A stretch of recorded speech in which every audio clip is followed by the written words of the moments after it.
All right, hello and welcome everybody. It's time to get back to some more Rothbard goodness. So today, for you, I've got Chapter 7. And yes, I think we'll be able to get through all of it in one session, so this should not be too bad. Chapter 7 is a little over 30 pages, but Rothbard is now switching kind of into historian mode. And so instead of worrying about economic theory and making detailed, complicated arguments, he's going to be talking more about historical facts and certain people who are doing certain things. There's a lot of that we can kind of summarize, and there's a lot of that we can kind of simplify and break down into easier, shorter content here. There is some value to understanding all the names in this. If you're going to try to write anything about this. But for the purposes of this kind of study guide kind of thing, we're going to go over the top level people, and we're not going to worry too much about the long lists of names and organizations that Rothbard gets into at some points in this area. So Chapter 7, the title of Chapter 7 is Prelude to Depression, Mr. Hoover and Laissez-faire. And the purpose of this chapter is to set the stage for how and why Herbert Hoover was developed into a strongly interventionist person, a strongly interventionist force on the economy, and how his work in the United States government from before 1920 all the way up through when he became president in 29, I believe, going on through 1932. Kind of setting the stage for why he believed what he believed. And it also needs to dispel a big myth. And the big myth is that Herbert Hoover was a big laissez-faire guy, and FDR was the one who came in with his bold plans to save the economy, which is really common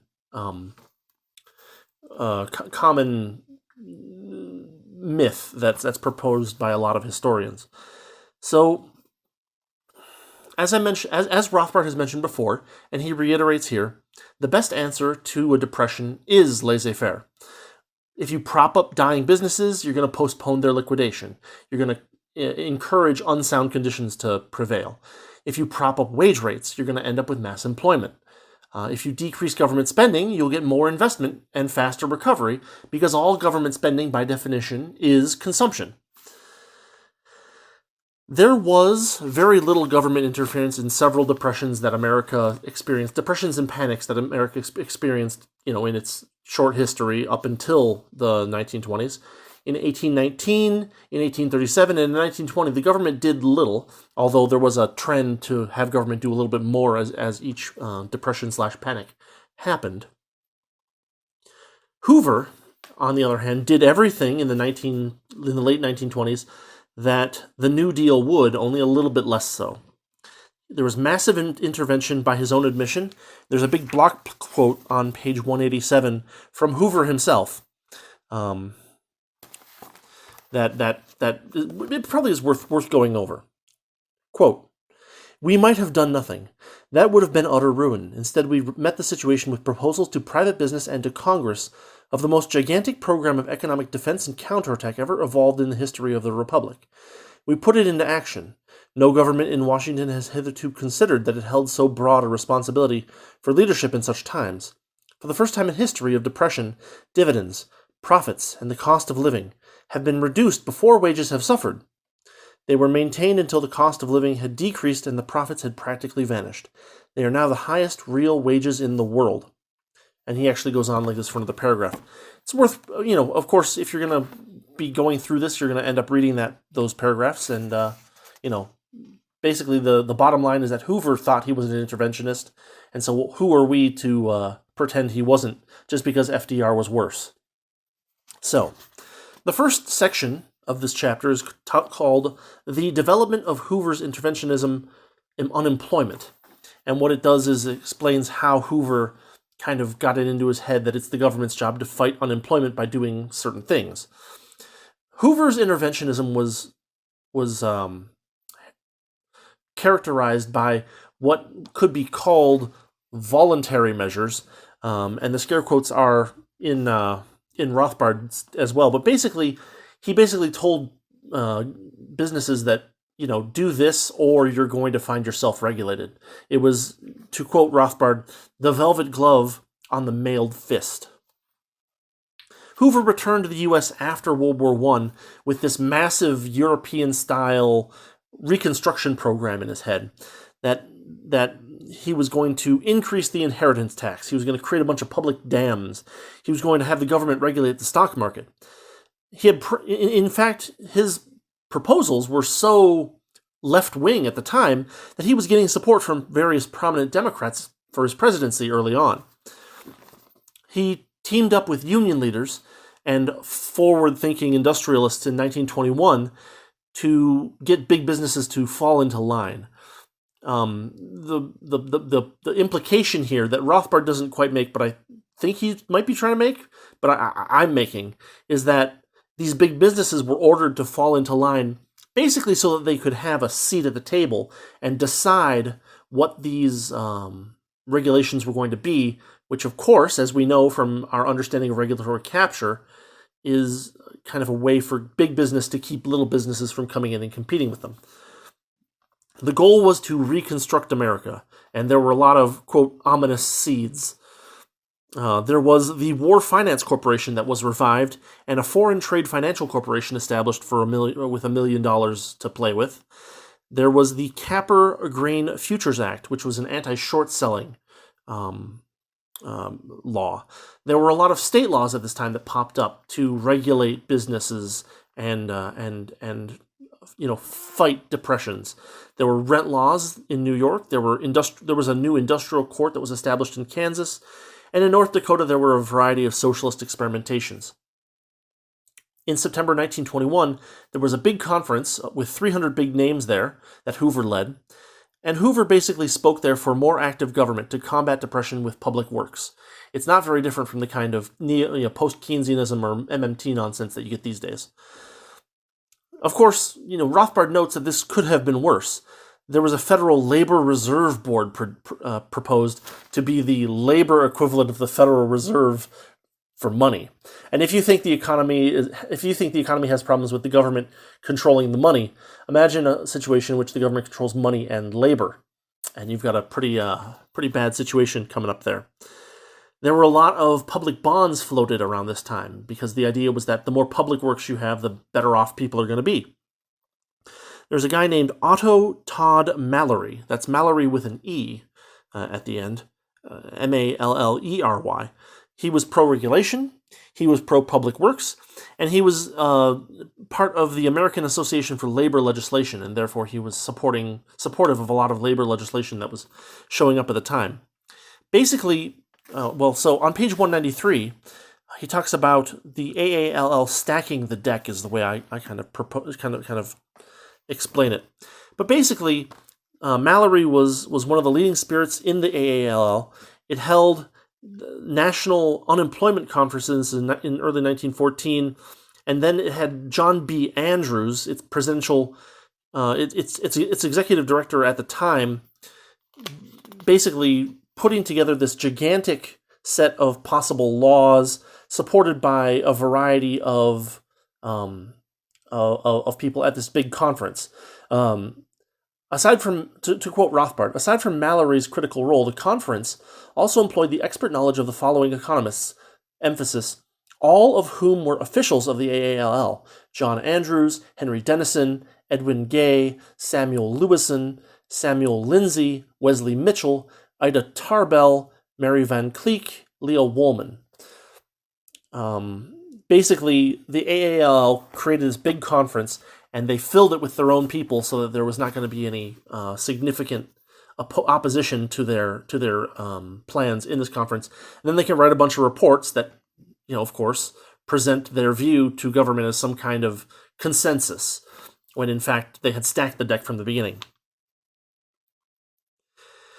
This conference, like many government things, doesn't vanish once it finishes. No, instead it turned into 3 different research committees that continue to produce studies and things like that in favor of intervention over the next few years. Rothbard notes 3 of these. Then we end up with the guy Wesley Mitchell of the National Bureau, and the AALL planned and directed a report for the for Hoover later on. Yeah, Hoover invited the National Bureau of Economic Research, NBER, headed by Wesley Mitchell, to make a fact-finding study of the problems of forecasting and control of business cycles. It's here that I noticed something that maybe I'm crazy, but maybe that I'm onto something. I don't know. But bear with me for a second. Wesley C. Mitchell.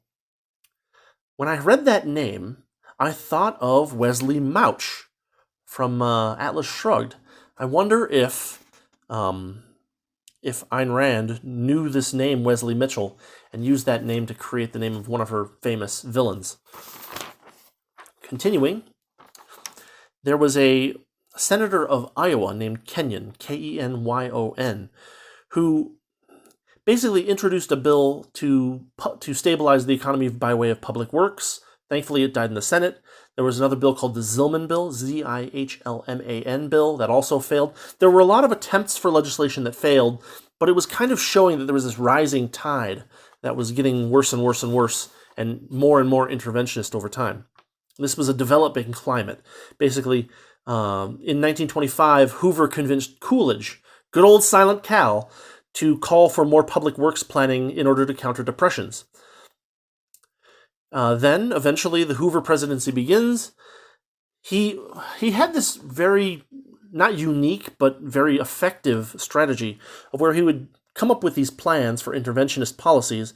He would give them to kind of trusted stooges that weren't in government and let them filter out, down and outward, and they would promote them, promote these policies, and basically that would kind of create a feedback loop where he's like, yeah, look at these guys coming up with these great policies, when in fact he had orchestrated the whole thing from the beginning.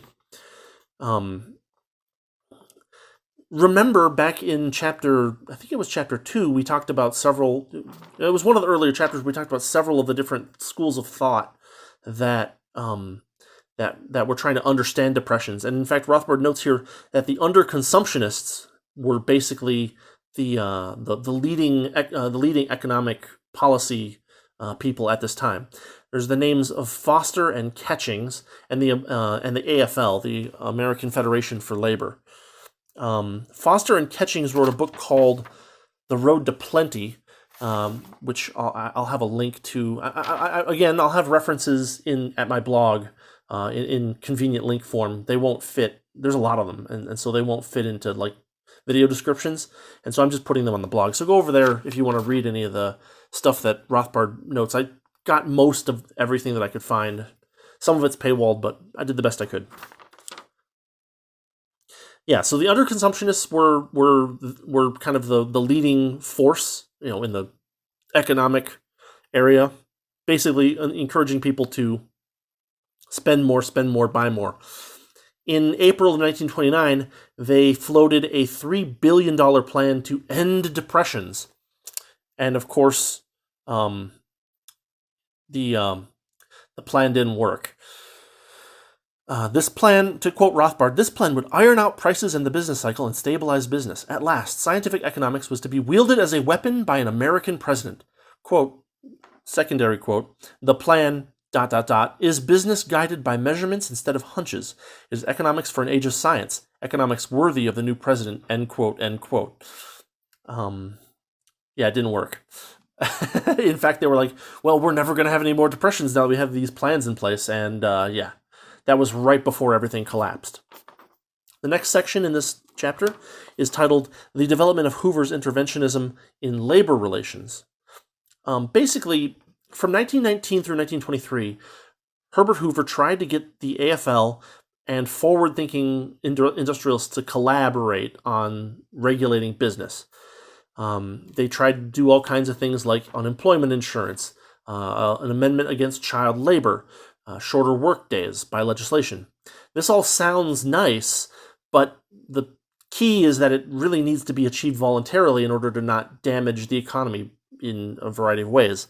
I have, this is all, I really probably should have, so there are plenty of good economic examples. I don't have a reference on hand for it, but like unemployment insurance, if legally required, has a lot of possible long-term negative effects and bad incentives.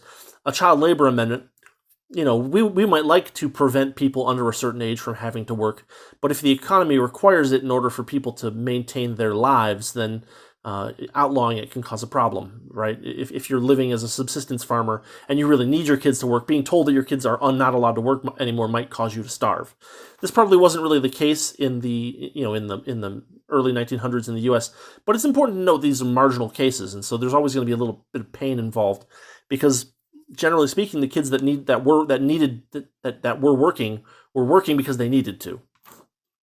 Shorter workdays sounds great too, but again, Rothbard notes there's a bunch of reasons why you might not want to do that. Namely, number one, workers might want the additional wages that come to them by way of having a longer workday.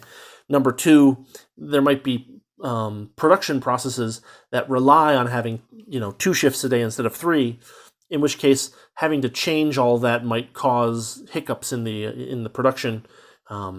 Again, these things are better when they are achieved voluntarily and not great when they're achieved via government force. Basically, in all of these things, there was this giant propaganda fight that was ginned up. The socialists all mobilized, and they did their best to turn religious beliefs into...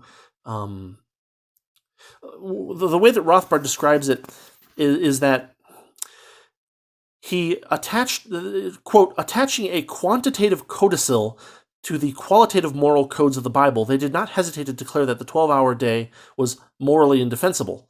They did not elaborate whether it had suddenly become morally indefensible or whether it and even longer workdays had also been morally wicked throughout earlier centuries. Basically, they took government leaders, not government, I mean religious leaders, and said the 12-hour workday is immoral, and basically they said it's immoral now, and they completely ignored the fact that 12-hour and maybe even longer workdays were necessary for people to live, in earlier times, and therefore limiting the workday is, to an arbitrary number is really not there's no part of the Bible that says that there's an 8-hour workday. is basically what Rothbard's trying to say here. In the end, U.S. Steel surrendered to the massive pressure from government to reduce its workday from 12 hours to 8 hours. There was, and this kind of trickled through the rest of the economy and the rest of industry to basically show them, hey, you better get into line or you'll end up in the same kind of situation where, with massive, negative publicity that U.S. Steel ended up in. There was a Railway Labor Act which guaranteed collective bargaining. And again, collective bargaining is great when it's done voluntarily. When the government gets in and starts meddling with it, you end up with a lot of problems. There are a lot of bad incentives that appear when you're forced to negotiate collectively. I actually have a video about this that I made a few years ago called What Labor Unionists Won't Tell You. And it gets into some of the details of the literature about how labor legislation in the U.S. in particular causes problems by forcing collective bargaining and creating an adversarial perspective between business owners and employees. I'll put a link to that in the description. One of the problems that Hoover had was that he got causality backwards. He assumed that high wage rates cause prosperity, when in fact it's the other way around. Once you become prosperous, high wage rates follow as a result of that. Getting these backwards can lead you to produce a lot of really bad policy. This committee that Hoover headed released a report in 1929, and it failed to predict the Depression. Much in the same way that everybody in the media, in the corporate media, were saying that there's not going to be any recession in 2006 and 2007, right before the Great Recession. Again, a bunch of eggheads got together with interventionist ideas and predicted that there was going to be no depression right before there was the Great Depression. As the Great Depression begins, Rothbard finishes, Hoover was ready, standing ready with his new economics to see if he could make things better. And as we'll find later in the book, it did not work. So that is the story of Chapter 7, Prelude to Depression, story of Hoover, basically. The story of Hoover's run-up to the Great Depression. Then everything gets bad, and we're going to find out later on that that his policies are going to make things worse, basically. So, That's what I've got for you for today. I hope you enjoyed this little dive into America's Great Depression. I hope you're finding these useful, especially I've been doing a lot of work with the sources, so I would really appreciate if you have any interest in finding out more about this stuff. Go check out the blog. It'll be linked, and there'll be in the blog post there'll be sources with links, and then there's a PDF with sources that are links as well.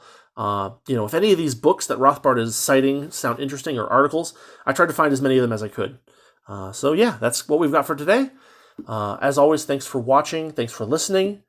We'll be picking up Chapter 8 next time. Chapter 8's title is, may as well look this up, The Depression Begins, President Hoover Takes Command, and it is a 30-page chapter. So we're probably going to have one session for Chapter 8, hopefully, unless it's super duper dense. But yeah, that's where we're at. As always, I appreciate your time. If you have any thoughts or questions, feel free to leave a comment, and you can always contact me via my email, mnh, as in marginal non-hermit, at marginalnonhermit.com, or you can leave comments on my blog, anything like that. Any feedback is always helpful, even if it's negative. So, yeah, thanks again, and I'll see you all next time. Have a good week.